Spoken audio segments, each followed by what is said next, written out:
Κοιτάξτε μέσα στο βάζο. Αποφάσισα να πιάσω πηγολαμπίδες για να μην είναι τόσο σκοτεινά τη νύχτα. Δεν έχω ούτε λάμπες ούτε γυρλάντες, αλλά υπάρχει μια πηγή φώτος που δεν σβήνει.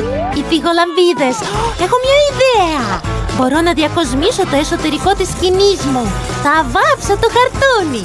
Λατρεύω τη ζωγραφική. Η μαμά μου δεν με αφήνει να ζωγραφίζω στους τοίχους στο σπίτι.